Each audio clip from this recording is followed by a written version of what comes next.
लड़की ने लिखा था पावर डायनामिक्स में, ओके मैं ओवर डोमिनेटिंग हूँ, मेरा बॉयफ्रेंड फील करता है और मैं कोशिश करती हूँ ना बनने की, और पावर डायनामिक्स कितने ज़रूरी हैं। Power dynamics is a very important term. भाई देखो, पहली चीज़ तो मैं तुम्हें एक बात कहूँगा, यानी कि तुम अगर ओवर डोमिनेटिंग तुम्हारा बॉयफ्रेंड कहता है कि तुम हो, ठीक है, और तुम ऑलरेडी ये फील कर रही हो, तो यानी कि इससे एक चीज़ रिवील होती है कि तुम एक्चुअल में बहुत केयर करती हो इस रिलेशनशिप के बारे में। लेट्स बी ऑनेस्ट, ठीक है, कि तुम एक्चुअल में चाहती हो कि इन अ टू अ ग्रेट डिग्री कि तुम्हारा बॉयफ्रेंड जो भी कह रहा है तुम सिंसियरली इन चीज़ों को चेंज कर पाओ, और ये तुम्हारे लिए इतनी बड़े इशू हैं कि तुम भाई यहाँ पे आके मुझसे बातें भी कर रही हो उसके बारे में। यानी कि कितने लोग हैं, मैं आपको बताता हूँ, जो कि ओवर डोमिनेटिंग होते हैं, लड़के लड़की कोई भी हो सकता है रिलेशनशिप में, जिन्हें फर्क नहीं पड़ता इसके बारे में। जिनको लगेगा अगर उनका पार्टनर कह भी रहा है तो कहेगा कि तो क्या हुआ, मैं हूं ना, मैं था।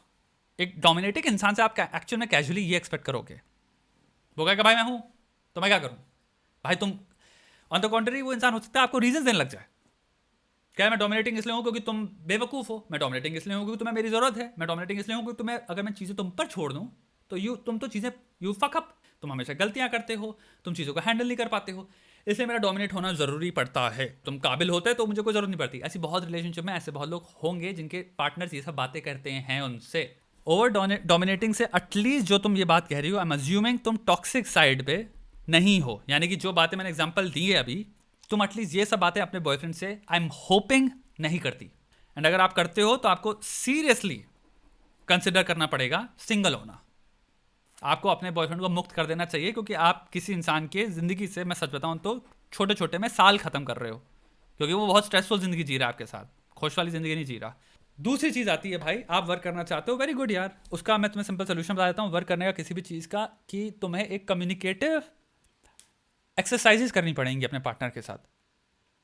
कम्युनिकेटिव एक्सरसाइजेज ये होती हैं जहाँ पे आप लेट्स से 30-30 मिनट के 2 टाइम पीरियड सेट करते हो, अपने बॉयफ्रेंड के सामने बैठो और तुम बैठो, कहो 30 या 15 मिनट, जितना भी तुम्हें लगता है जिस बिहाफ या जितना भी एक इंसान को बोलना है वो हो सकता है उसके हिसाब से। अब लेट्स से आपने 15-15 मिनट्स का कर लिया, ठीक है, 15 मिनट्स के लिए आप चुप रहोगे और वो इंसान बोलेगा और आप सिर्फ सुनोगे, आप उसको इंटरप्ट नहीं कर सकते, आप अपने बीच में नहीं कह सकते ये गलत है, ये तुमने कहा, ये सब बिल्कुल गलत है, ऐसा नहीं हुआ था, वैसा नहीं हुआ था।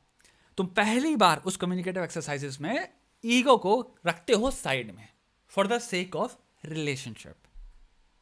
ये तुम्हारी शादियों की एक्सरसाइज बता रहा हूं मैं, अगर आप रिलेशनशिप में हो उसकी एक्सरसाइज बता रहा हूं मैं।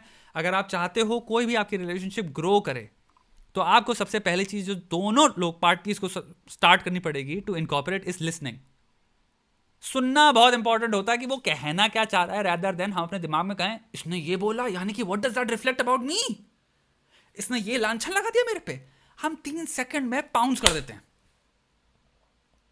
क्योंकि हमारा ईगो एडमिट नहीं कर सकता 1 सेकंड भी कि सामने वाले ने जो भी बात करी ये कहीं ना कहीं पहले तो हम पे ब्लेम एक्यूजेशन मार रहा है, और दूसरा I deserve to be accused.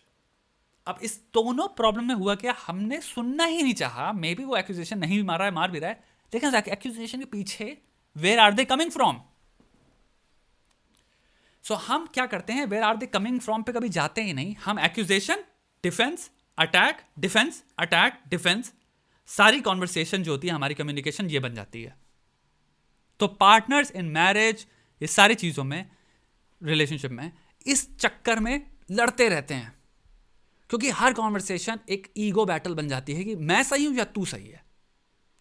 कोई सही नहीं होने वाला, क्योंकि तुम जब साथ में रह रहे हो तो तुम दोनों हार रहे हो। एवरी कॉन्वर्सेशन जो कि एंड्स इन नो कंक्लूजन या फिर in a fight, nobody wins in that conversation. चाहे आपका ईगो आपको लग रहा हो कि यार मैंने हरा दिया इसको, मैंने हरा दिया इसको, यार आप दोनों हार रहे हो, आपकी रिलेशनशिप खत्म हो रही है, धीरे धीरे धीरे खत्म हो रही है। वो छोड़ के जाएगी या तो आप छोड़ के जाओगे, 100% है।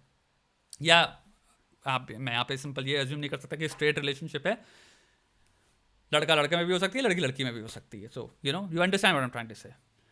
सो आपको भैया पहली चीज़ फोकस करनी है कि मैं पहली बार अपनी ईगो वाला जो बुंड है उसको साइड में रखने वाला हूँ। It's as simple as that, मैं अपने ईगो को साइड में रखने वाला हूँ। मुझे इस इंसान का सुनना है, where are they coming from, with least consideration to attack and defence. Attack defence वाले सिनेरियो में जाना ही नहीं है। तो तुम क्या कर रहे हो, ओवर डोमिनेटिंग और जितना भी सब जो है, ये जो मैंने सोल्यूशन दिया, इसी के साथ ही कूड़ेदान में चला जाता है। द मोमेंट आप listening and where are they coming from पे फोकस करने लग जाते हो, या फिर what are they really feeling यार, मे बी इसके वर्ड्स पे मैं ध्यान नहीं देना चाहता, मैं देखना चाहता हूँ ये what are the feelings inside this person for me, because I care about this person भाई. चाहे मैं कुछ बैटल्स जीत लूँ, but at the end of the day this relationship matters to me. So battle जीतना इतना बड़ा इंपॉर्टेंस वाली चीज़ ही नहीं है जितना एक्चुअल में ये रिलेशनशिप सस्टेन करना है. अगर ये पार्टनर खुश नहीं है ना, तो इस रिलेशनशिप में अगर खुशी नहीं मिल रही, then a great part of my life में कॉन्फ्लिक्ट है. तो बाकी चीज़ों में भी खुशी नहीं रहेगी, मैं एंजॉय नहीं कर सकता. या तो फिर रिलेशनशिप ही एंड करके हील करो अपने आप को 6 महीने तक, फिर लाइफ एंजॉय करो. या फिर रिलेशनशिप को हील करो, जो कि हो सकता है बहुत छोटी सी कॉन्वर्सेशन और सुनने में और इन सब चीज़ों से ही हील हो जाए, और रिलेशनशिप के साथ सारे बेनिफिट्स एंजॉय करो लाइफ के. तो ये चॉइस आपकी है. तो पहले क्या है, एक्सरसाइज 15 मिनट. 15 मिनट तुम बोलोगे, पूरी चीज़ें वो सुनेगा इंसान, इंटरप्ट नहीं कर सकता, ये रूल हैं. फाइट नहीं हो सकती, कुछ भी हो, आपको सुनना है. 15 मिनट्स वो बोलेंगे, उसके बाद आप इंटरप्ट नहीं कर सकते. और पता है 15 मिनट्स क्यों बात होती है इंपॉर्टेंट? आपको जो अंदर एकदम से आता है ना, आपको वो चीज़ को पीछे रखना सीखना है. जो तुरंत अटैक करने की इंपल्स आती है ना, ये जो बोल रहा है इंसान, आपके दिमाग में तुरंत आया ये मिस इन्फॉर्मेशन है. इन्होंने मेरे पे जो अभी जो लाइन बोली, ये तो मैं करता ही नहीं हूँ मेरे दिमाग में.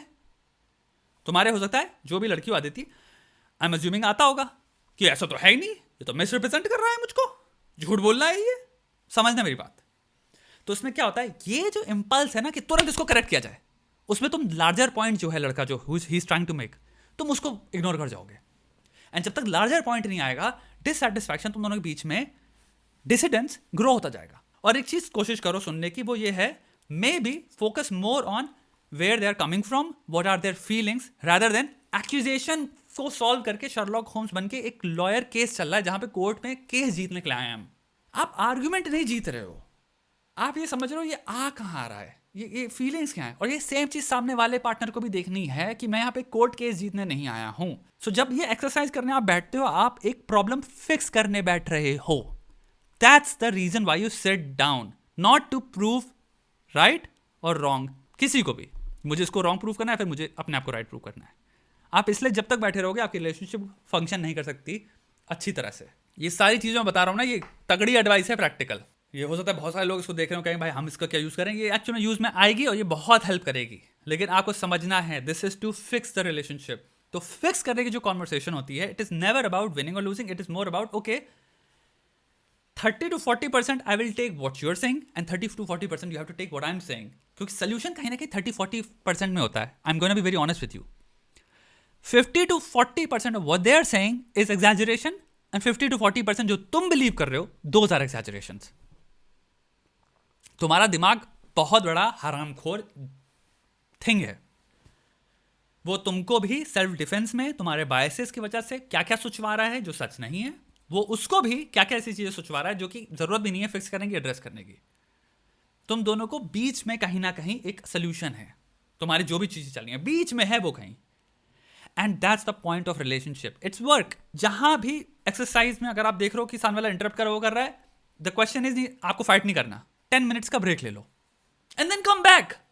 10 मिनट्स का ब्रेक से पता है कई बार क्या होता है, ब्रेक्स आर वेरी इंपॉर्टेंट. हो सकता है आपकी रिलेशनशिप कई बार फाइट हो रही हो, इफ ओनली सामने वाला चुप हो जाए एंड वो फाइट बैक ना करे, and you revisit 20 minutes later और उनका मूड अब काम डाउन हो चुका है, कंप्लीटली डिफरेंट कॉन्वर्सेशन हो सकता है आपको मिल सकती है. हो सकता है इंसान कहे भी कि मैं क्या बकवास कर रहा था, आई एम सॉरी यार, मैं जितना फील कर रहा था एक्चुअली में अभी फील भी नहीं कर रहा हूं उतना स्ट्रांगली.